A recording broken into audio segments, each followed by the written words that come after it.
Welcome to your Week 5 NFL review here on the Bottom Line View, straight back from the Bay. It's Mitch of the BLV bringing you the Bottom Line weekly NFL review show where I give it to you straight. I don't cut any corners.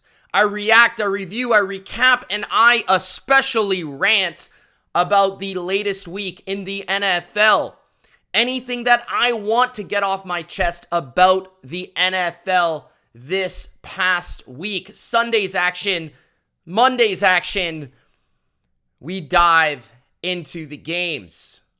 Before I get started, Gronk, spike the like button. Don't forget to subscribe if you're new for weekly NFL review shows just like this. Get in the comment section. Let me know a question you have about your favorite team, about week 5, about anything going on in the NFL today. And I felt like week 5 was a very informative week. I spent the week in San Francisco at the 49ers Cowboys game. It was a little bit unconventional from the standpoint of trying to watch all the games, not at the comfort of my own home. So it was a different experience, and I had some different takeaways thinking about these games as they were unfolding, not being live on stream, and just kind of chilling and laying back and just seeing these games take place. So I have a different perspective this week. Also, the biggest game of the week being the Niners and the Cowboys, and the outcome of that game, I do feel like I want to really break down the perspective of what happened there in that game, and then what that means for the NFL this year, what that means for the NFC this year, the Cowboys, the Niners, and more. But first, before we get to Monday Night Football, the Raiders and the Packers, I have one thing to get off my chest, and I want to ask you one question only. Have the Washington Commanders double-teamed DJ Moore yet?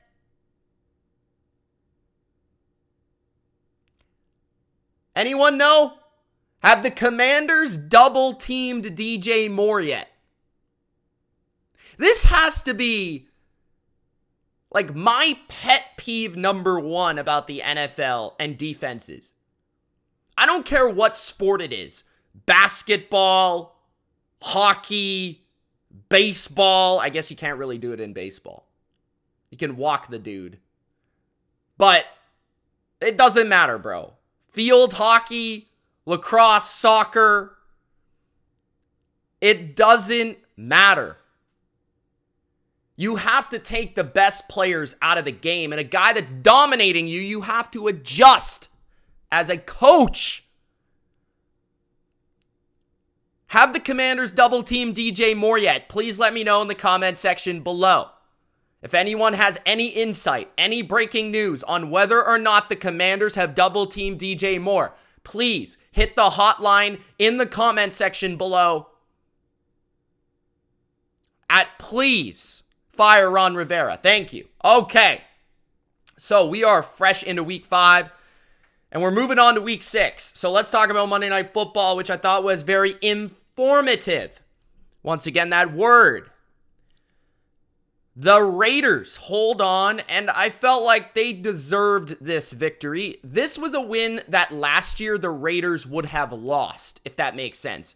Even against a team like the Packers, who really didn't play this game to win, which is one of my gripes about the way the Packers play called today and tonight, which is also yesterday for you watching, and then also how they played the game. Like, it just felt like the Packers were playing not to lose offensively. They were allowing their defense to keep them in the game. But I mean, their defense, it's not the 85 Bears, right? This is not the 2010 or 2009 Packers. This defense isn't going to win you games. They're fine. They're average. They're maybe a little bit better than average. They're capable of holding their own with an average offense such as the Raiders, which the Raiders right now are probably less than an average offense, to be fair. Shout out to my boy Lenny, who just insists about the Raiders yet to score 17 points in a game. But they did win today, or over 17 points, my bad. I've yet to score, I guess, 20 points in a game. But the Raiders win nonetheless, and I think that goes back to last year where their defense was putrid. Their defense was probably one of the 3 worst in the NFL. It was in the conversation. This year, they didn't really do a lot different. Like, they didn't change a lot personnel-wise. And they're playing a lot better. Like, not just on Monday night, but also, like, all season. They've been more competitive. Have they had their moments where they weren't so good? Definitely, but they've been a lot more competitive. They've given this team an opportunity to win. And if they would have had this defense last year, I feel like this team wins like 9 or 10 games. Because last year they lost like 6 games, maybe more than 6. It had to be more than 6, where they were leading in the fourth quarter or they lost by 1 score. I think they lost all of their games except for one by 1 score last year.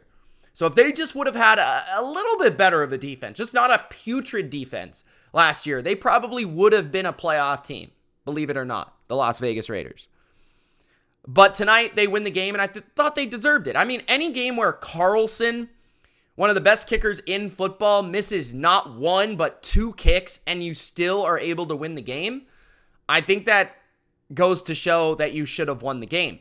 Also, on top of that, Jimmy Garoppolo made a boneheaded interception. Jordan Love, I thought, was really bad in this game. And I honestly thought this was his worst game of his NFL 2023 season. I guess you would call it his first starting season in the NFL. Hopefully not his last. But Jordan Love is just extremely frustrating. And he's somebody that is hard to calculate. He has a lot of raw talent. Like, he has the arm. He makes really slick deliveries and release points with his ball. And at times, he is very accurate. He's very athletic. He can escape pressure. He can move. Sometimes he knows what he's doing. But a lot of the times tonight, it just felt like he held on to the ball too long. His clock is a little too slow to release the ball. Almost looked a lot like a Justin Fields type of player here. And he's not quite the athlete Fields is to escape and make plays on the move. Love did make a couple nice throws and a couple nice plays, but a majority of the offense was rather through the run game or via passes that were underneath and due to yards after the catch, besides the Christian Watson bomb down the field, which, speaking of Christian Watson, my guy, my dude, my man, this guy should have had like 150 yards and 2 touchdowns. But Jordan Love was just not good enough. Too inconsistent, too inaccurate, too indecisive is the word. Just feels like he's lacking maturity and confidence in the offense, reading defenses. And I think Matt LaFleur, I watched the press conference after the game, took some blame for being out-coached on that side of the ball. Felt like he definitely took some of the blame in terms of the coverage of the Raiders being kind of all over some of the concepts they were trying to run, especially off play action and down the field. So the Packers certainly have to adjust what they're doing. I just think they need to do more for Love in terms of getting him in a rhythm consistently. Now, some of that is Jordan and him like not just clicking and making a throw, like being decisive with the ball. It feels like there's plays where you rather just got to get rid of the ball. You can't just hold on to it for so long. I think that's what we saw last week, where against Detroit, the pass rush for Detroit was devastating to the Packers. And it felt like with the coverage they had out there, with the pass rush they had out there, the Raiders were able to sort of replicate that with Max Crosby playing the Aiden Hutchinson role, where basically Max Crosby dominated the game from start to finish in the run and the pass game. The Packers certainly, I think, got away from the run game at times where they probably should have stuck with it because it felt like they were running the ball really effectively. A.J. Dillon, I thought, had one of his best games of his career. He's not had the best career since being picked, I think, in the second round. He's been a little bit up and down, a little bit shaky, and at times he has shown a lack of physicality and power for such a big back. I thought tonight, Monday night, he was really, really good in that regard, pushing the pile, getting extra yards. He's not explosive, but I felt like his power showed up in this game. There were definitely plays made out there for the Packers, but just felt like inconsistency is an issue. Love right now is an issue in the passing game, and a lack of trust in Love to make throws is an issue. The lack of putting the ball in his hands in a traditional sense is an issue. It feels like every time Love is throwing the ball, it's rather a design throw, a quick throw, a screen, or it's a play action with like 2 or 3 routes attached to the play action. And I understand that's kind of what Matt LaFleur does, and that is even sort of the offense that they ran with Aaron Rodgers, but it's just not enough, and I think it's actually hurting the offense. And I feel like just getting the ball simply to Christian Watson more often, and I'm not just saying that because he's on my fantasy teams, would be a good, easy button to press. Like just screening the ball to him or throwing a slant to him or an underneath route, something to get the ball in his hands. The guy is dangerous every time he touches it. So just to get that guy 7, 8 touches a game regularly would be a lot for this offense, I feel like. Especially without Aaron Jones. Now, on the winning side, I felt like the Raiders finally stepped up offensively without just trying to spam Davante Adams. Like, it feels like every time they've played this year, they've been spamming Davante Adams and Jacoby Myers. Felt like the Raiders made a point of getting Austin Hooper, Michael Mayer, and some of their other playmakers involved.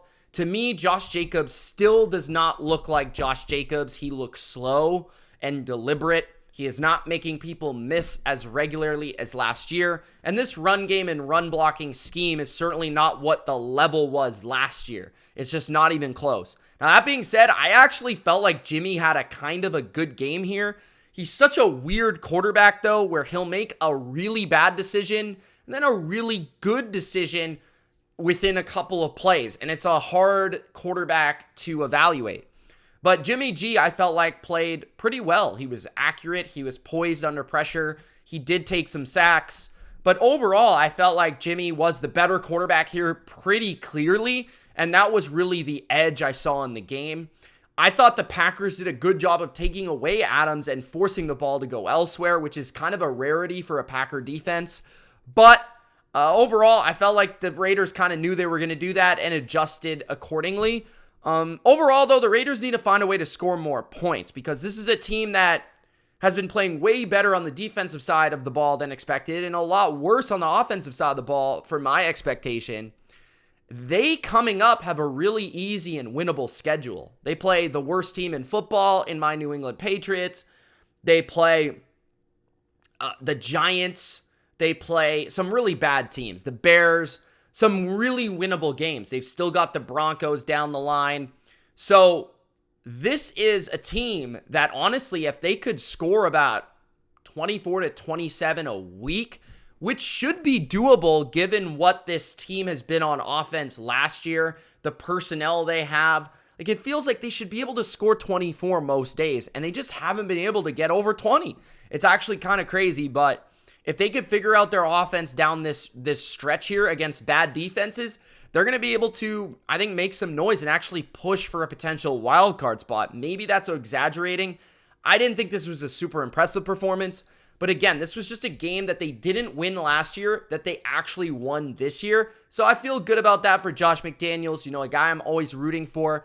Had a really sketchy decision there at the end of the game. I felt like he should have went for it to win the game on 4th and 1. He doesn't. He decides to kick it. Carlson, who never misses, ends up missing a field goal off the post.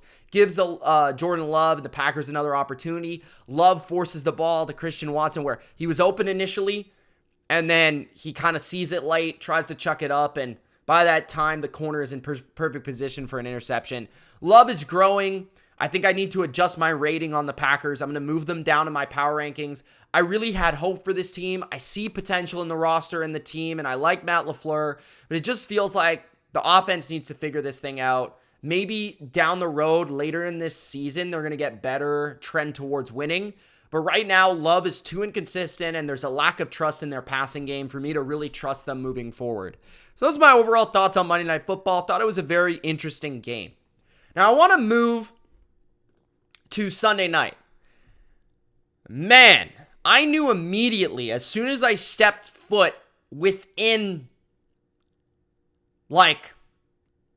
500 yards of the stadium, Levi Stadium, I felt this was a Niners big win. I didn't quite think it was going to be, 42-10? The shellacking by San Francisco that we witnessed. But there was just something in the air during that pregame. Niners fans were hype, bro. Like, I'm saying hype, like lit. They were in it in a way that only confident fan bases are. And there was just something about that atmosphere that made me feel like, and I even tweeted it, Niners by 17, this place is going crazy. And it immediately showed up. Not just the fans, but the team. The team came to play in a championship caliber way, did San Francisco. This team, to me, the San Francisco 49ers of 2023, is a special football team. And they remind me, as always, of my favorite Patriots teams over the years. The teams that in New England were champions were not always the teams with the best defenses or the best offenses, but the teams that were the most well-rounded and made the big plays and had very few flaws. And that is what this San Francisco 49er team is to me. They are a special championship caliber team. This is what I look for in a football team. Every year, this is what I search for. When I always talk about year to year, typically I talk about the NFL sucks. Because typically there's not a team like this that is really good on offense, really good on defense, really good on special teams, can punt, can kick, can cover kicks, can stop the run, can run the ball, can throw the ball when they need to, can stop the pass when they need to, can rush the passer when they need to, is really, really well coached. This football team is special. This San Francisco 49ers team is an absolute train headed to the Super Bowl. And I would be at this point, and this is only week 5, entering week 6, but you can mark this, you can clip this, whatever you want to do. If the San Francisco 49ers do not win the Super Bowl this year, I will be genuinely surprised. Now, hopefully I'm not jinxing them here. Typically, I'm not a jinx, because I feel like I've said that about a lot of teams before. So I don't think Niners fans, bang, bang, that I'm jinxing you.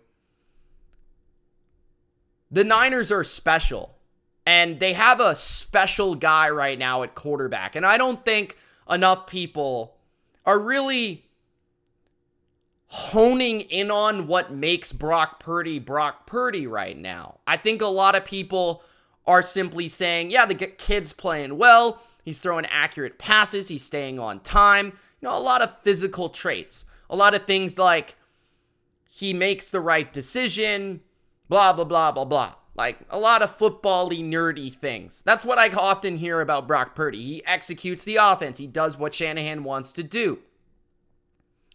He doesn't make a lot of mistakes. All those things are super important, and they're all true about Brock Purdy. He's accurate.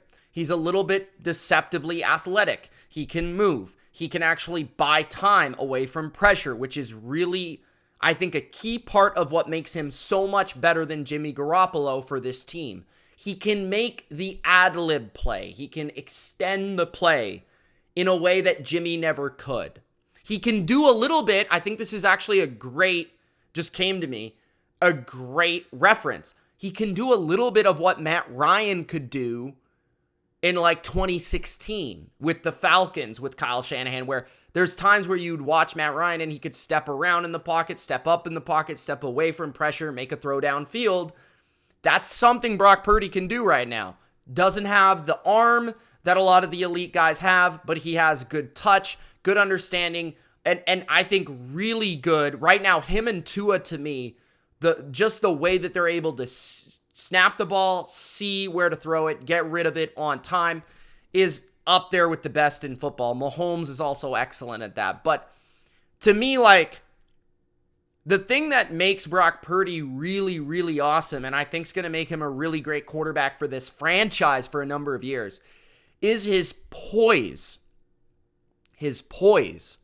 And this is what to me always separates winners. This is why I hate when people say that winning is not a quarterback stat. Because coming from a guy that watched the Patriots my entire life and only knows football from that standpoint and that viewpoint, it's very just, I think it undermines the success of Tom Brady. And I feel like guys like Joe Montana and guys like right now Patrick Mahomes, there's a reason these guys are so good and so consistently win. And this is something I've been critical about when it comes to the career of a Peyton Manning. Is like, in the big moment, these guys just don't back down. They don't get scared. They visually do not get flustered. Like, that was Tom Brady's greatness to me. That was Joe Montana's, maybe his best trait. Like, just the ability to stay cool and calm. There's a reason he was called Joe Cool. It's the reason people love Joe Burrow. It's the same thing with Brock Purdy. I don't know if it's a confidence or if it's like just like a belief, an inner belief within the team and himself. But like, this kid is just never flustered. He is always in the moment. And that to me is what's going to make him so good for so long. And that is why I can't wait to watch this guy play in the playoffs. Because I think the Brock Purdy we get right now, it might not be statistically the same, but the best quarterbacks in the playoffs are always the guys that are able to maintain that level of, it's a regular season game at 1 p.m. Eastern time versus the Seattle Seahawks, and it's the NFC Championship, and it's the same level. Not too high, not too low, not too emotional. It's just the same. And for me, that's Brock Purdy, man. So you can talk about the physical, you can talk about the mental. All things very good.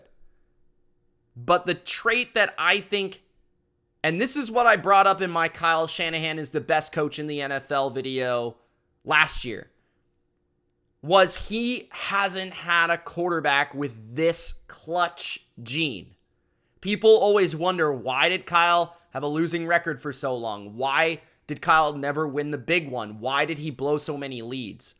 He never had that quarterback that was just ice freaking cold. And that's Brock Purdy. So I am excited to watch a Kyle Shanahan-led team in those moments with Brock Purdy. Because Andy Reid never won a Super Bowl before Patrick Mahomes. Bill Belichick never won a Super Bowl before Tom Brady. Lombardi never won a Super Bowl without Bart Starr. Some guys just got it. They got the ice. And that's Brock Purdy. Now, I also want to just go on a soliloquy about the best coach in the NFL. And that's Kyle Shanahan. I don't know how many years and how many times I got to say it, but I'm going to say it again. Kyle Shanahan's the best coach in the NFL. If you don't think so, you're an idiot. Sorry. But anyways, if you switch coaches in the 49er Cowboys game, the game is not 42-10. I don't know if the Niners lose, but it's not 42-10. It's really not. And this is the thing that's bugging me a bit with the takeaways from this game. So many people are talking about the talent discrepancy between the Niners and the Cowboys. And that to me just makes no sense, and that's far too simple. And I feel like that is wrong, like outright wrong. Like, the 49ers are probably the most talented team in the NFL, but how much of their talent is really the structure, the culture, and the scheme? Like, yeah, Debo's really good, Kittle's really good, Ayuk's really good. They'd all be good in other places. But this isn't Tyreek Hill going from Kansas City to Miami. Like, we already kind of knew Tyreek Hill was Tyreek Hill. Is Debo really going to be Debo on the New England Patriots? I don't know. You know what I mean? So, like, what would CeeDee Lamb be in a Kyle Shanahan offense? Understand what I'm saying? You understand? Like, the offensive line, player for player on Dallas, is better than the offensive line on San Francisco. Yeah, Christian McCaffrey is Jim Thorpe reincarnated, but Tony Pollard's a good back. I'm sure Kyle could work with that. Brandon Cooks is a multi-time 1,000-yard receiver who's outright utilized incorrectly. And I just feel like this game is being poorly discussed. Yeah, the Niners are really talented, but the Cowboys are really talented too. Like, sure, Trayvon Diggs is out. They've got a awesome safety trio. Leighton Vander Esch is a good linebacker. Their D-line is sick. I mean, arguably, their D-line is player for player just as good as San Francisco's. And they might have the best player at the edge position in football. And I would argue their corners are just as good, if not better, than San Francisco's. Like, it's right there. They're, like, to me, a lot of this here, this is not a 32-point difference in talent. And people are making it out to be. And that's just wrong. Like, this is a lot to do with coaching and how, and not just coaching, but also personnel and understanding which players fit your scheme the best, which is why I need to continue on a soliloquy here about Kyle Shanahan. Like, I don't think people understand what they're watching here. Like, I really don't understand. Like, I talked about in my best bets video. Like, people do not understand how good the Niners are. Like, that's why I took them -3.5. People do not understand how good Kyle Shanahan is. Like, this is a legitimate issue. Like, I really feel like people don't get it. Like, honestly, I get, like, everyone talks about the play calling, and you look at the EPA numbers, and you look at the graphs. It comes out every week. Brock Purdy's leading the NFL in quarterback rating, passer rating, every whatever efficiency statistic. He's got Christian McCaffrey going for MVP. The very fact that Brock Purdy is being discussed as the MVP is just a testament to how ridiculous Kyle Shanahan is. But that's not even the point. Like, this guy is not only, and I give credit to John Lynch, but guys, the GM is Kyle Shanahan. Like, the GM is Kyle Shanahan. The coach is Kyle Shanahan. The offensive coordinator is Kyle Shanahan. Kyle Shanahan has Mike McDaniel, and I give credit to Mike McDaniel. He's a genius in his own right. You don't think he learned from Kyle Shanahan? We've got all these coaches out there from Kyle Shanahan doing work, bro. And every place they go to. I mean, look at Belichick's tree. How many of these guys have been good under Belichick and other places? Look at Shanahan's tree. The guy's like 40. He's like 30 years younger than Belichick. He's already got a more impressive tree. And then we're talking about he's the GM. He's also part of the defensive staff. Like, why is the defense so consistent despite having 3 different defensive coordinators? Not only is it the talent, but it's the dude that understands offense right now in the NFL better than anybody, with the ability to give the information of what an offense is doing on the other side to his defense to help them beat the opponent. Like, that is the job of the head coach. So his advantage in understanding every other team's offense probably better than they know it themselves is a reason why he's so good. Like, I really don't think, I hope this is coming across. Like, I really don't think people get this. I don't think people understand how good Kyle Shanahan is at coaching. Like, I really don't get, and just in general, like, this guy is Bill Walsh. Like, honestly, this guy is Bill Walsh. Like, Bill Walsh was the culture. Bill Walsh was the team building. Bill Walsh was the offensive philosophy. This guy's revolutionizing offense. This guy's building a team. This guy's taking quarterbacks from the nowhere and making them MVP. Okay, I'm done with that. But, like, honestly, dude, I just don't get it. Okay, it is not Dallas. It is not Dallas. They're just playing a team that is that fucking good. San Francisco is that fucking good. Let's talk about Dallas a little bit, because people want to know if they're actually good. And again, Dallas is good. You know who does stink? Michael Gallup. He sucks.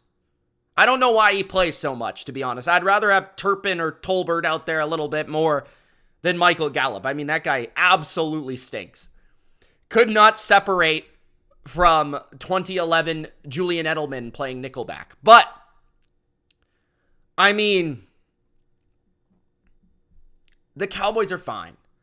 Are the Cowboys going to beat the Niners in the playoffs when they see them? No. But are they a good team? Yeah, they're a good team. Like, I think against literally any other team in the NFL, they would be within a score. Did they play bad against the Cardinals? Yes. Did they get their asses kicked against the Niners? Yes. But that's the worst matchup in the NFL for them. And you could tell all day long, and you could tell from the jump, just how hard it was for the Cowboys on offense. It just felt tough for them to get a yard. You know, and these Niners linebackers are flying around, making plays out of nowhere. The Cowboys certainly need to go back to the drawing board with their offense. They need to find a better way of running the ball. They need to be more creative through the passing game. They need to get Brandon Cooks more involved. They need to move CeeDee Lamb around more. I think they could utilize more motion. They're a little bit too West Coast simpleton. And to me, like, the defense does have some issues getting overpowered. But I feel like this team, we're going to see how they play against the Eagles. I wouldn't be shocked if at the end of the year, the Cowboys are still a top 3 team in the NFC. Maybe they're not going to reach their upper echelon top degree of what they could be. And I think a lot of that has to do with coaching. I really do. Like, again, I don't want to say this as like a Mike McCarthy sucks. I don't think Mike McCarthy sucks. He's just not Kyle Shanahan. He's not Andy Reid. He's not Sean McVay, right? He's not the upper echelon of coaching, and Dak is not Mahomes. Dak is not Allen. Dak is not Burrow. So, for Cowboys fans, the rough reality is you have a really talented team. But the problem is you're in a conference that has the best coach in the NFL with an absolutely loaded team. And you're also in a division with a loaded roster on a team that has a just absolutely unbelievable offensive line and just like easy button on offense where they can just run the ball every play and score on every drive, which is just absolutely ludicrous. And they have a better quarterback than you do. That's just the fact of the matter. Like, Dak is good. And I think that's the problem with Dallas is like, Dak is good. McCarthy is fine. And at the end of the day, I think that's enough for them to win 11 or 12 games again this year. But when it comes to the playoffs, the problem is that Jerry Jones has not gone all in on a creative coach. Just a guy. Like, the fact that they were not in on a Mike McDaniel. The fact that they didn't interview some of these guys that have gotten jobs when they're the Dallas freaking Cowboys. And they've stuck with mediocrity at the coaching position. Like, I don't even want to blame Dak because Dak is good enough to win a Super Bowl with. I truly do think that. Like, if Dak was on the Niners, I also think they would be in a very similar position. But I think the problem is with Jerry Jones's football club. I think it's that he just doesn't want a really smart coach that gains too much power. And I think this has been his problem since Jimmy Johnson left. He tried with Bill Parcells, who was a bit past his prime. That's maybe the last time he had a guy that actually was maybe more popular than he is. And that's a little bit disappointing. Because I feel like, yeah, okay, at the same time, I feel like if Tony Romo was on this team would probably be a little bit more threatening than they are. Like, I think Tony was definitely a better quarterback than Dak Prescott. And I think, honestly, Tony Romo is one of the most underrated quarterbacks of all time. He didn't really have the teams that Dak has had. But I still don't think that's enough. Like, I feel like in this NFC with those two teams in this conference, it's just hard. It's sometimes you're good at the same time that there's another just really freaking good team. And I think that's the case with the Niners right now. And I feel bad for Cowboys fans. My dad's a Cowboys fan. I was cheering for the Niners at the game, but like it was really hard for me to like go all out and cheer for the Niners because like I'm looking at my dad and he's like disappointed about the game, obviously. And it was a tough watch from that standpoint. So yeah, as excited as I was to see the Niners kick ass and just for everything I've been saying about this team for years, I mean years, to like finally kind of like be trending towards potentially paying off. It's really cool, but like also just for Cowboys, I want to see the Cowboys do well. It's hard. It's just hard. I don't know how else to say it. All right, moving on to the next topic. We spent a lot of time on those, but I thought it was needed. I want to talk about the Chiefs for a second. So I took the Chiefs this week on a bet -4, and it ended up at -4, which to me is ridiculous. Like, I would have made this spread 6, maybe 7. Like, to me, the Chiefs, and this is my problem. Like, I have it here, the Chiefs look off. They look off. Like, this is a football team. The Vikings are a bottom 7 team in the NFL. They have a good offense, and they are sometimes tough to beat at home. But this is not a talented football team on the level of the Chiefs. This is not, like, the Chiefs should be taking care of this game. They should be winning this game with ease. They should not be questioned on Twitter about referees. Like, people are missing the point here. There were bad calls in that game that went in the Chiefs' favor. There were also a lot of calls against the Chiefs throughout the course of the game. So there were bad calls on both sides, or calls in general. But my frustration with the Chiefs is, why do they never just blow a team out? Like, can they just not dominate teams, please? Like, and it feels like, especially when you're a guy that's betting and backing the Chiefs, you never feel like, and especially this year, a game is just over. Because when you look at the Chiefs, you look at a team that is good on offense and maybe at times very good on offense because they have Mahomes, and I think they have a top 3 offensive line. They have Travis Kelce, and they've got Andy Reid's creativity calling plays. But their receiving core is just like a mix mash of a bunch of dudes. Travis Kelce certainly, although he's flashed Kelce of old, he's been not as good this year in my opinion, or at least teams are playing him a little bit better. Maybe, I don't know. Isaiah Pacheco, I feel, has been really good for them this year, but it just feels like their offense is not the same as last year. Maybe it's like losing a complementary piece like Juju. Maybe it's the offensive line, like not being quite as dominant. I'm not sure. Maybe Mahomes just isn't quite as good right now as he was last year, which happens, right? Like, people just say Mahomes and they think he's always going to be the same guy, but like, it's the same with Brady or Manning. Like, they were better some years than others. Like, it's just the case. And last year, Mahomes was historically good. So maybe he's just a little bit worse this year. But the offense is very good, maybe, but it's not like truly elite or dominant. And there's certainly been moments where they have sputtered. The defense, I think, is good, but it's not great. It's not elite. So this is a football team to me that is a good team with a great quarterback. And I've seen those teams, and it feels like a team that is going to do things, win some games, maybe win a playoff game or two. It doesn't feel like this is a year the Chiefs will win the Super Bowl. Maybe I'm wrong, but when I watch this team, it's just frustrating because they gave the Vikings like 3 chances to beat them, and because the Vikings are bad, they didn't. But this is the type of game you take care of business, especially when Jefferson gets injured, especially when the Vikings, don't have their best player. So, not much to note about the actual game other than the fact that, honestly, if I was the Vikings, I know it's hard to rebuild with Kirk Cousins, but it's also really tough to get rid of Kirk Cousins.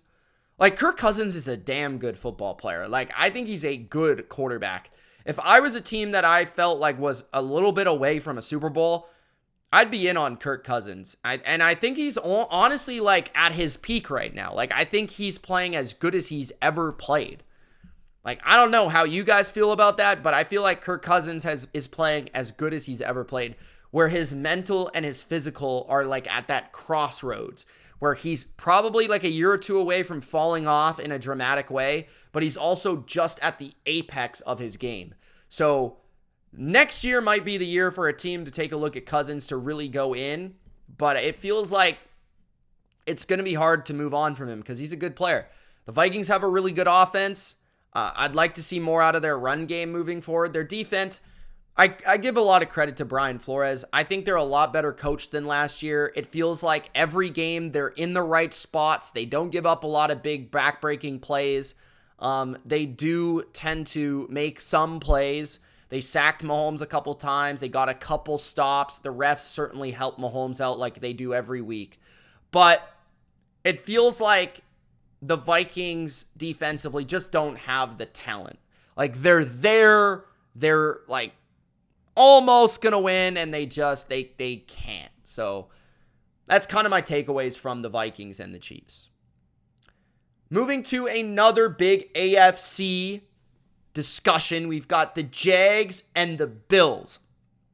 Jacksonville beat Buffalo in London on Jacksonville's real home field. This should be the Jags' real home field, because it feels like they're better in London. But this is a weird game for me because I really don't know what to take away from Jacksonville beating Buffalo after Buffalo dominated Miami. And I don't know what to take away from the Bills kind of laying an egg in the first half because of the advantage that Jacksonville had in this game. It was so ridiculous from the standpoint of travel, from them staying in London. What's that, like a 6-hour trip? What is that? I don't even know how long that flight is. And the Bills, like, total malpractice on their travel schedule, flying on a Friday before a Sunday game. You're not even adjusted by the time the game begins. Absolute malpractice by that franchise. Josh Allen didn't really get going till the second half, but I didn't feel like he was bad. I think this, in portions of the game, which is always my frustration with Trevor Lawrence, is I feel like a lot of Lawrence fans just label him elite due to like the plays he has, like the flashes.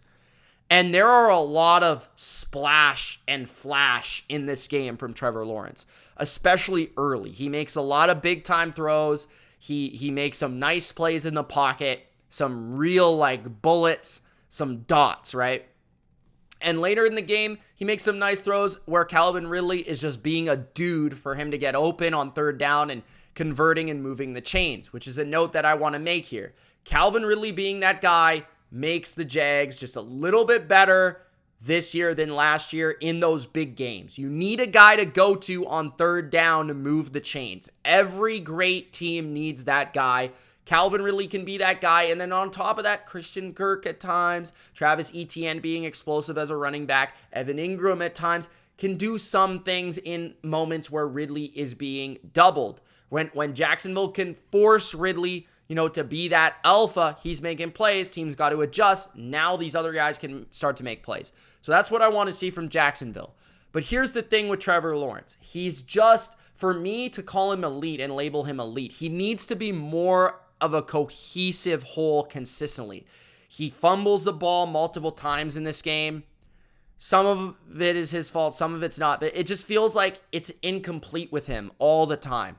Like, there's plays where he's elite. There's plays where he's kind of boneheaded. There's plays where he's not quite good enough. There's plays where, we'll blame the receiver. We'll blame the tackle. We'll blame the defense. It's not Trevor's fault. I've heard that more about him than really any other quarterback in the NFL the last few years. Like, everyone blames everything on everyone else, not Trevor Lawrence. But it feels like he's that guy where right now he shows elite flashes, but he's not an elite player. And that is kind of what I think might be his entire career, but I feel like that is kind of what he is. He's kind of Staffordish in a way, if that makes sense. That might be a good way to put it. But yeah, this was an impressive performance by Jacksonville's defense. I think you've got to give them a lot of credit. And I honestly feel like Jacksonville's a good matchup for the Bills. I think that's been confirmed. We've seen it a couple years ago. They've got a guy like Tyson Campbell. I think Andre Sisco's playing unreal. Darius Williams is playing well. Alua Khan's got that speed in space to play well against the run, also track down Josh Allen in open space.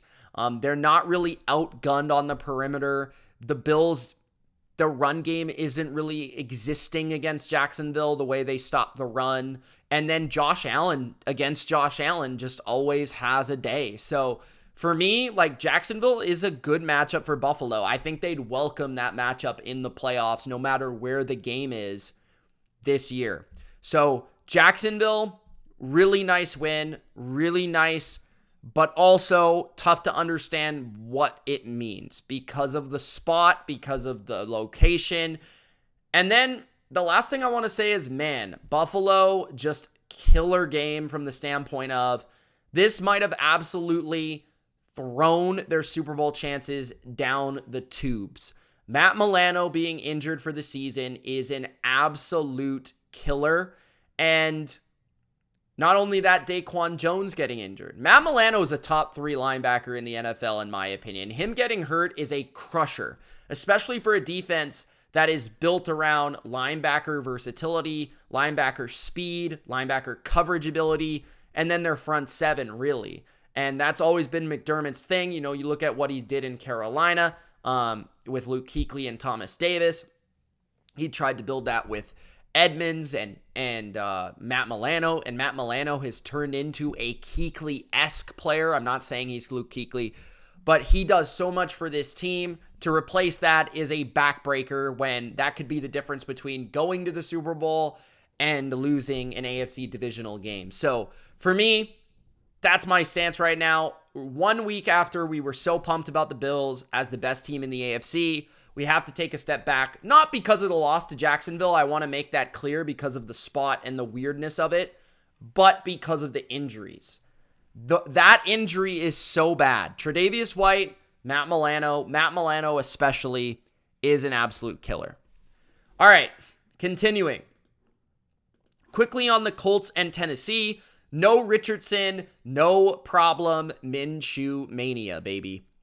So just on that, I think we've got to first say we've got to worry a little bit about Anthony Richardson. This guy has constantly been injured early in his NFL career. It is weird to say, but because he's such a big horse of a human. So hopefully he can get over this eventually, and hopefully this will just be an early spot in his career where he's dealing with some unfortunate events and he can become healthier. But this is becoming a theme, which also makes the ability to have a guy like Gardner Minshew, who might very well be the best backup in the NFL, a massive, massive, crucial commodity to this team. Another thing is, you've got to look at what Zach Moss was able to do in this game, that breakaway run. Also, I don't know where this guy came from. He was kind of trash with Buffalo. I believed in him as a rookie. He was never any good in Buffalo. Goes to Indianapolis, becomes their starter, gains confidence, and just starts tearing it up. But for them to pay Jonathan Taylor, it's not an awful contract by any means. It's just a little odd after they've seen what Zach Moss has done. It's just a little odd to me when this team needs pieces in the secondary, could use pieces at the receiving core, could use pieces on offensive line, could use pieces in a lot of different areas. And for them to spend that money on running back, even if it's a Jonathan Taylor-esque player, is a little odd to me in a little bit of a rebuild. I think Minshew will be good enough to give them a chance in a lot of games. He ends up winning this game against Tennessee. The game was 7-3 Indianapolis, and he goes on to win this game. So he basically played the entire game, and good for him. I thought DeAndre Hopkins stepped up for Tennessee. I thought he made a lot of big catches and a lot of big plays. Derrick Henry doesn't quite look like the same running back. Tajay Spears looks real good, and I think he could continue to eat up into Derrick Henry's time. And then also, I will say this, the shocking event of the game is probably the Colts running the ball the way they did against Tennessee. Tennessee is probably the best run defense in football from last year to this year. And Tennessee, I know that a lot of it came on the Zach Moss run.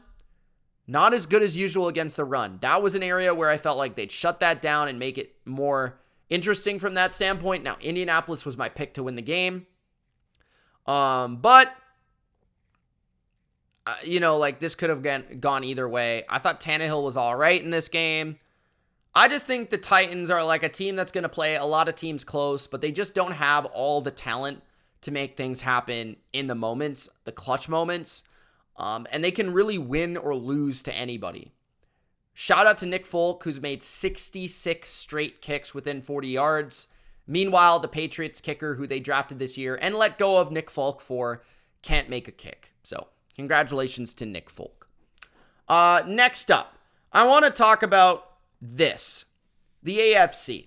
Is the AFC even good? I just want to ask you guys in the comment section, let me know, what do you think? Is the AFC even good?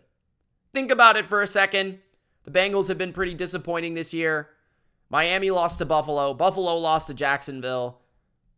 Kansas City lost to Detroit. Kansas City's not really that good this year or dominant this year. The Chargers are a complete mess. The Steelers somehow are 3-2 and they stink. The Browns are inconsistent. The Ravens are injured. Is anyone good? Is anyone in the AFC good? Please let me know. Continuing on. Some quick points. Ritter. Shout out to Desmond Ritter. A lot of people call me a Desmond Ritter hater, at least Falcons fans. Some of them have since admitted that I was probably right about the Desmond Ritter evaluation and him not being very good. But when he plays well, I've got to give him credit and a shout out. Desmond Ritter had the best game of his career. Went back, watched that one. Felt like he was the most athletic, out of the pocket, throwing the football he's ever been. He scrambled for a touchdown. He showed confidence in his quick decision making in the pass game. The Texans basically said, hey, Ritter, we're not going to let you guys run the ball. You're going to have to make throws. And Ritter did his job in this game. He delivered. He made intermediate throws, intermediate, middle of the field passes quite often in this game. And a lot of them were nice, accurate balls. Like, he didn't miss a lot of the throws like he typically has been. So he looks like he's gaining confidence, playing better, but that's exactly what he has to do. When teams say, hey, Ritter, you suck. We're going to stop the run, pack the box, make throws to beat us. And he can do that. That's where the Falcons become dangerous. That's where the Falcons become a playoff team. That will be the difference between the Falcons living up to their potential and not living up to their potential. A quarterback that can simply make the throws when it's one-on-one. Make the throws when teams are selling out. If he can do that, he can be fine. He's not going to be an MVP. He's not going to be upper echelon. He's not going to be even above average. But if he can do that and not be a mistake-prone guy, he can play for the Falcons. CJ Stroud. Just want to say a couple things in the defeat. Watching this game, what really stood out to me about CJ Stroud is his maturity as a quarterback. In this game where they don't do a heck of a lot on offense, right? But he gives his team a chance to win in the end, and he gives his team a chance to win throughout the game. And it's the subtleties that I like about CJ Stroud right now. 0 sacks, 0 interceptions. He has not thrown an interception, I don't think, all season. And he also didn't take a sack in this game. He knows how to manage the pocket. He knows how to escape pressure and get rid of the ball. He knows when to not make a dangerous pass. Those things are so important to efficient, effective, and consistent quarterback play. And not just stats, but winning football, which is most important that I want you to understand. Not taking sacks, not turning the ball over. Throwing a ball, when you're on the move. This is an example of a play he made. On the move to the right, looking down the field, sees a guy coming from left to right on an in cut about 25 yards away. Defender on him, makes a throw, but where does he put that ball? And this speaks to his accuracy and anticipation. He puts that ball low. Why does he put that ball low? Because if, with the receiver running this way and Stroud running this way, basically throwing the ball across his body, if the ball goes high and it tips off his hand, what's going to happen? It's going to be intercepted. Stroud flicks the ball gently towards the turf for only the receiver to get the ball, where the receiver is able to box out the corner. It's such a subtlety that Stroud does on purpose on a lot of occasions. His ball placement is what allows him to not throw picks. It's not decision making, it's ball placement, it's accuracy. So just a thought on that. One note on the Steelers. I don't know how they keep doing it. This team is the flukiest team in the NFL. I don't know how they beat the Ravens. I'm happy they did. I had the Steelers plus 4.5. I couldn't believe it got to 4.5 based on the fact that these two teams always play field goal games. But wow. Shout out to George Pickens, who had an incredible play in the end to win the game on a game-winning touchdown. Shout out to Matt Canada, who's absolutely horrific. Deserves to be fired no matter the win or the loss. John Harbaugh made an absolutely horrific decision in this game. I don't know if it was actually intentional, but the Ravens, instead of kicking a field goal to go up 13-3, went for it, got stopped before halftime. I think that ends up costing you the game. You're playing the Steelers. The Steelers. They can't score any points. Kick the field goal, live to see another day, play defense in the second half, win the game. Instead, they go for it, over-aggressive for no reason. They turn the ball over, make it a one-possession game, make it easier for the Steelers to stay in it. Trust me, as a Patriots fan, a 2-score game and a 1-score game with a guy that doesn't have an offense is a lot harder to watch from the other standpoint. And then you have to talk about the Ravens' miscues. 7 drops. In fact, it was so bad that Lamar Jackson was the highest graded pure passer this week by PFF. I believe he had the highest passer grade in PFF, but he had 7 drops, which resulted in a very mediocre stat line. And those drops weren't just drops like for 5 yards. There was like 2 for touchdowns, maybe 3 for touchdowns, and also massive gains. The Ravens lost this game. The Steelers did not win this game. Credit the Steelers for continuing to find a way to win fluky games. They just keep doing it. It's unbelievable. But hey, it is what it is. Detroit and Miami ended up blowing out the Panthers and the Giants. Good for them. At this point, there are 2 teams that we know can beat bad teams and beat them convincingly. That is a great thing for these fan bases who typically have not been able to see that throughout their lifetimes. So congratulations on that fact, especially Lions fans, who can now comfortably say they can beat a team like Carolina by 20 to 28 points. That's a nice feeling. I know that is a nice feeling as a fan. That being said, I still have my questions about both teams being contenders. I think the Bills being injured certainly helps the Dolphins moving forward. But I am not convinced by their offensive line. I thought Tua actually didn't play that well against the Giants, despite the offense having 500 yards, which makes no sense. But if you actually watch the game, there were some moments where he made some miscues and bad throws and bad decisions. Not his best game overall. Not terrible, not bad, but not his best game. Defensively, the Dolphins are still really bad. That needs to be fixed. The Giants are putrid, and they still kind of find a way to move the ball on you, so that's not good. And the Lions just feels like they're a good team, but they're not a great team, and there's something missing for me. But their defense is playing well. They play physical football, and their line of scrimmage play is just improving with every week. Next, the Cincinnati Bengals are back, baby. I almost made the Bengals a best bet. I chickened out, to be honest with you. I just couldn't trust it after the weeks before where they were crushing our hearts over and over again. But I knew this was a good line to take the Bengals. They simply could not lose this game, and Joe Burrow did not allow it. This is what I wanted to see from the Bengals. They used more creativity offensively, heavily utilizing Jamar Chase, who's one of the elite weapons in the game when he actually gets utilized. Move him around, put him in advantageous positions, get him the football. Simple as that. No T. Higgins, Jamar Chase, rely on him. And Joe Burrow making big-time throws down the field, doing more from an arm standpoint, looking healthier, looking like that cool Joe that we know. And them just kind of, in the end, it's close in moments for the Cardinals. Give the Cardinals credit. They continue to fight and continue to be competitive. The Bengals just, in the end, doing what they needed to do to glide to a victory at the end of this game. Not a lot else. I want to continue to watch the Bengals, continue to see their progress. I think they're starting to get it now. And if the Cincinnati team can get it, can be healthy, if they can get there to January, they are going to be a team that I think at their best, if they can get the best out of Burrow, if they can get the best out of this offense like we've seen the last couple of years, this is the team. This is that AFC team that's lurking in the shadows.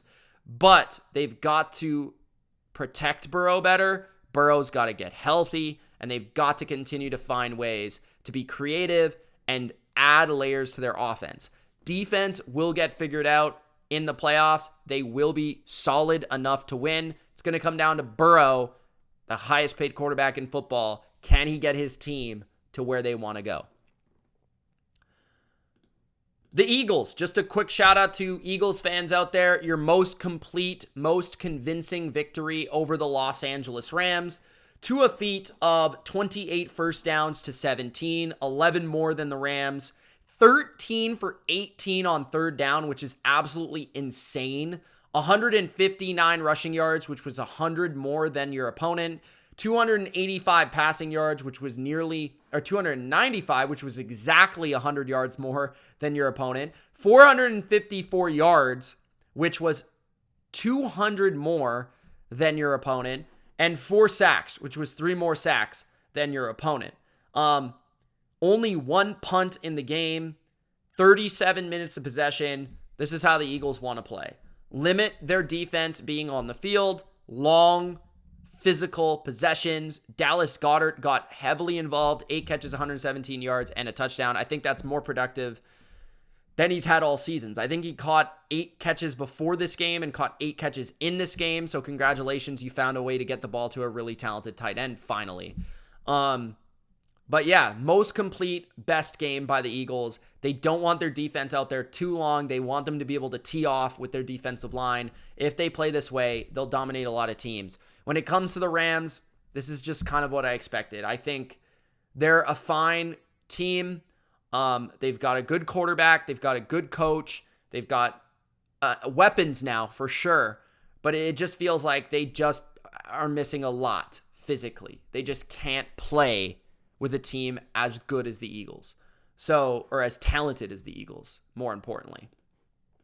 Next, the Hackett Bowl, baby. So shout out to Hackett, shout out to Saleh, shout out to the Jets who shut up Sean Payton in Denver in that game. Zach Wilson wins 2 in a row. Congratulations to Zach. I thought he had a pretty good game in this one overall. He did make one boneheaded decision at the end of the first half, and that was partly coaching, partly Zach Wilson, where he completes a pass inbounds where you should never complete a pass inbounds.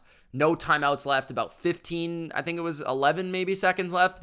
And they complete a pass. They run out of clock to kick a field goal. That could have been costly against a lot of good teams. The Broncos, fortunately for the Jets, are not a good football team.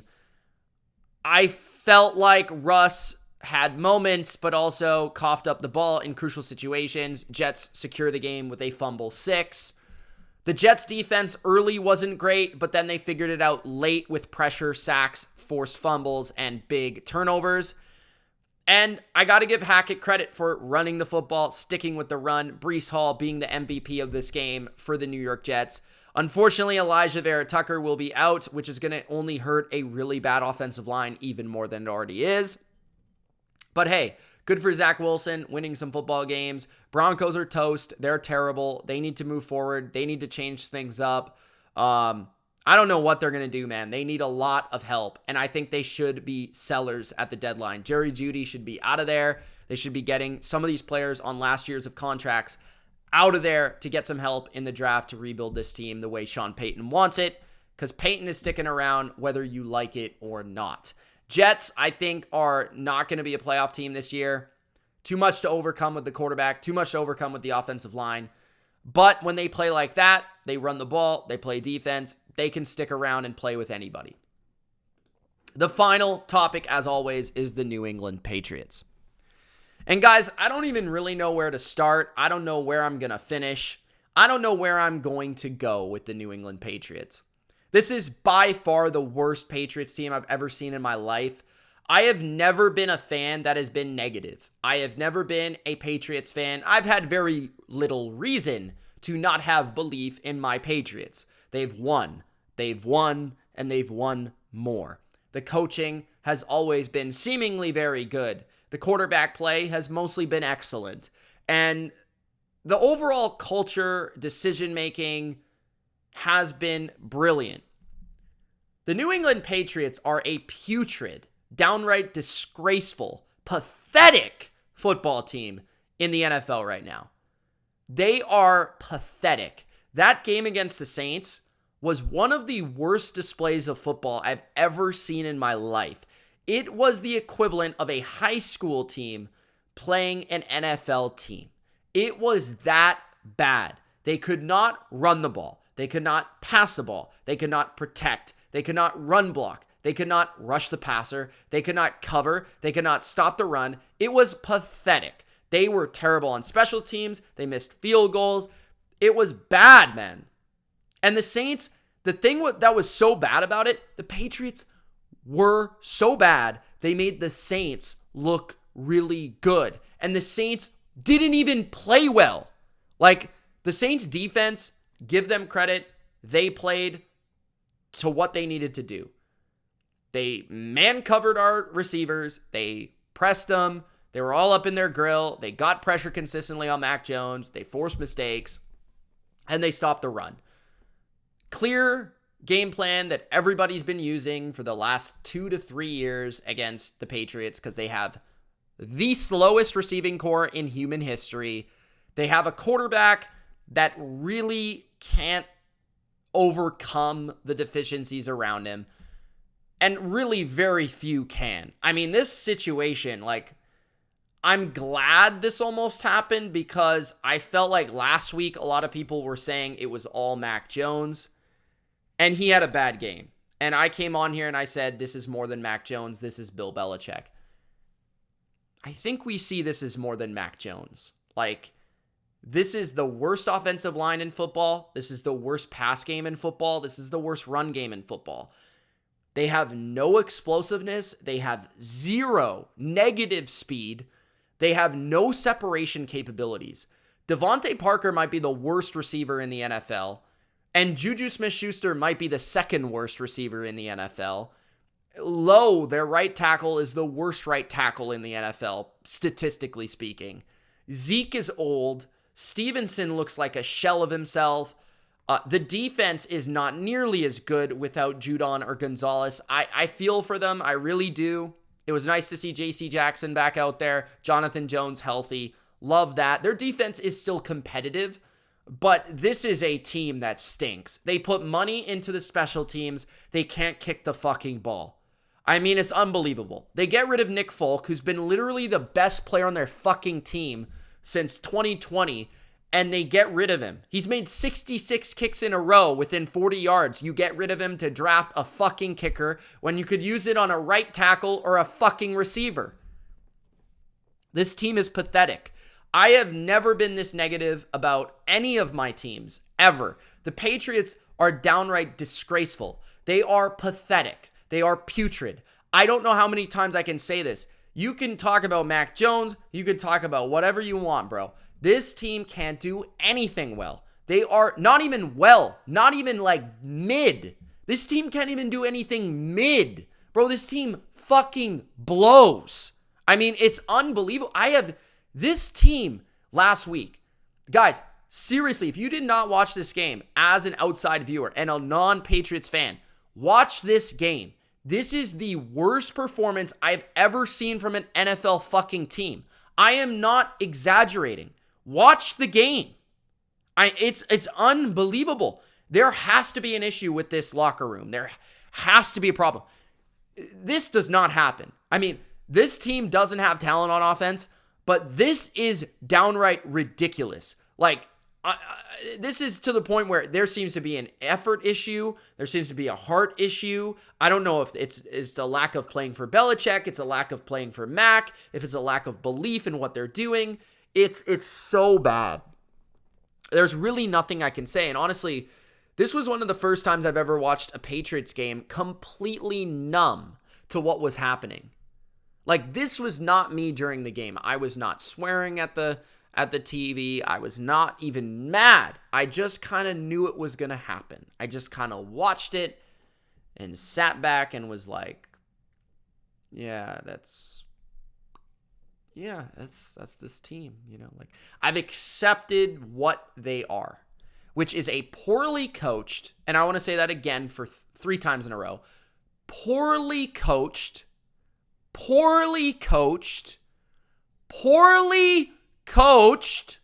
especially on the offensive line, football team, a poorly managed football team, a team that is trying to play 2002 football in 2023, a team that has zero speed, a team that didn't address its biggest needs. And honestly, like, I go back to this, and there's so much made of this right now, the Belichick Brady thing. There's nobody you will meet that is a bigger Tom Brady fan than me. There is nobody that appreciates Tom Brady as a player more than me. I think Tom Brady's better than I thought. This dude, Bill Belichick, right now is one of the worst coaches in the NFL. And he's not only one of the worst coaches in the NFL, he's one of the worst GMs, if not the worst GM in the NFL. I mean, I love J.C. Jackson, getting him back for nothing.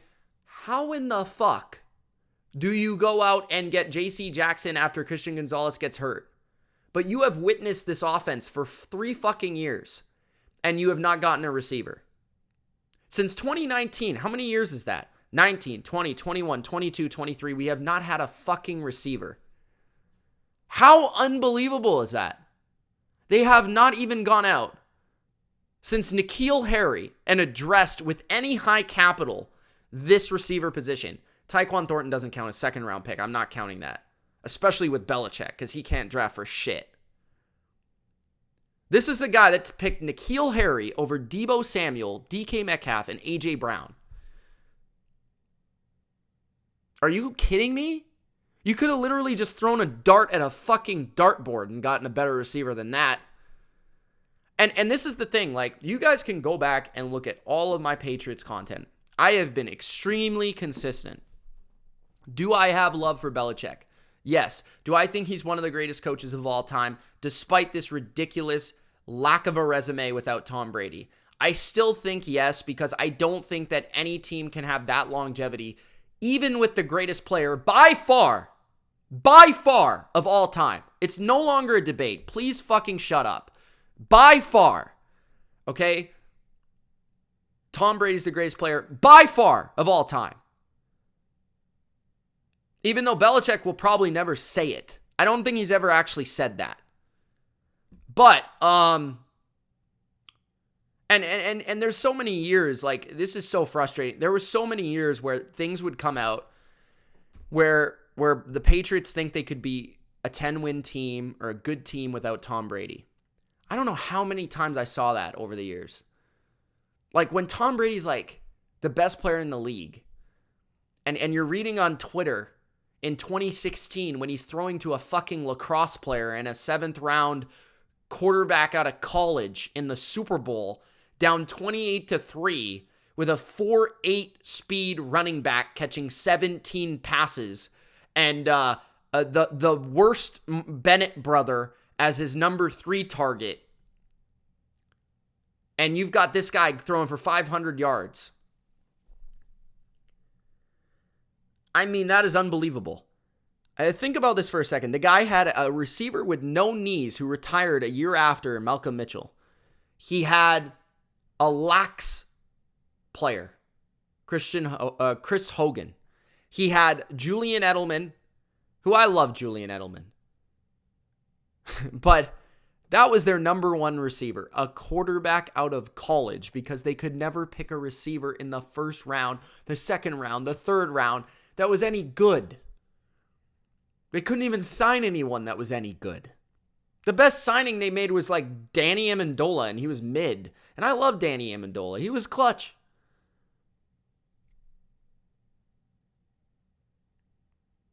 They had the worst Bennett brother, and they're beating the Falcons after trailing 28-3, which is dime after dime, throw after throw. And meanwhile, we might want to replace him with Jimmy Garoppolo. Huh? And then, I've been consistent. I don't know how I got away from this. But anyways, I've been consistent.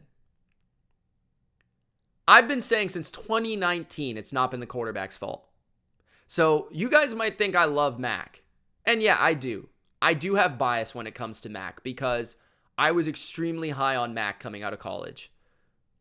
And I felt like when the Patriots drafted him, he had the potential to be a great quarterback with the right support. That has not taken place. And this is it for me. 2019, I watched Tom Brady. I reviewed his tape. I talked about it all offseason. I picked the Bucs to win the Super Bowl in 2020, despite everyone saying Brady was washed. 90% of people were saying Brady was washed. I picked the Bucs to win the Super Bowl. Why? Because the Patriots had nothing around Tom Brady. The offense sucked. And that was with McDaniels. That was with Scarnecchia. That was with Joe Thuney and Shaq Mason. They still had nothing. They had Philip Dorsett, Edelman, who was hurt for like half the year, Ben Watson on a torn Achilles, N'Keal fucking Harry, and Sony Michel. 2020, Cam Newton. Love Cam Newton. By the way, shout out to fucking Cam Newton. Legend, Hall of Famer in my opinion, and a great guy. This guy continues to be, one, absolutely hilarious, but also defending Mac Jones for absolutely no reason. Everyone else is shredding Mac Jones, ripping into Mac Jones. Cam Newton is a great guy. The fact that he is defending Mac Jones when Mac Jones literally kicked him out of the NFL is something that I have not seen from a lot of NFL players, especially with the ego that supposedly Cam Newton has. But anyways, shout out to Cam Newton. This guy, Cam Newton, came into the Patriots organization with 1 week left to spare in the NFL season to get ready for the NFL season. Learn Tom Brady's offense under Josh McDaniels. His receivers consisted of Damiere Byrd, N'Keal Harry. Bro, Damiere Byrd was the first guy I said. Like, I don't even know if I have to keep going. Matt Lacoste. like, I don't think people know who these guys are. Devin Ossie. Dalton Keene. Jacoby Myers, like, in his rookie year. Wow. That was Cam Newton's support. And they went 7-9, and people blamed Cam Newton. Despite him actually having good rushing stats and them having a really good rushing offense, something we can't do anymore. 2021, Mac Jones, Pro Bowl quarterback. I give Josh McDaniels, that might be Josh McDaniels' best season of his career, honestly. Not only is Belichick lost without Brady, but I think he's lost without McDaniels. And a lot of people are blaming McDaniels for how the Raiders thing is going, but man, the Patriots miss him. Man.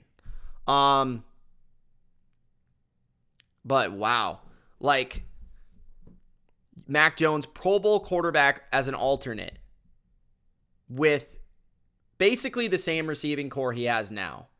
Hunter Henry, Jonnu Smith, who's balling out with the Falcons. A better offensive line. Kendrick Bourne, who is his best receiver. Jacoby Myers, who is good. And I don't even remember. So, like, honestly, and then 2022 last year with Matt Patricia, with that fiasco, and then you bring in Devontae Parker, who fucking sucks. He can't get open, and we play him over Demario Douglas, and then we get rid of our best receiver when we needed another receiver. Like, this was the thing that Bill missed. Bro, you didn't need to get rid of your best receiver for another receiver. You needed to sign Jacoby Myers as your number 2 and get a number 1. That's what you needed to do. If there's one thing McDaniels has done well with the Raiders, it's get weapons.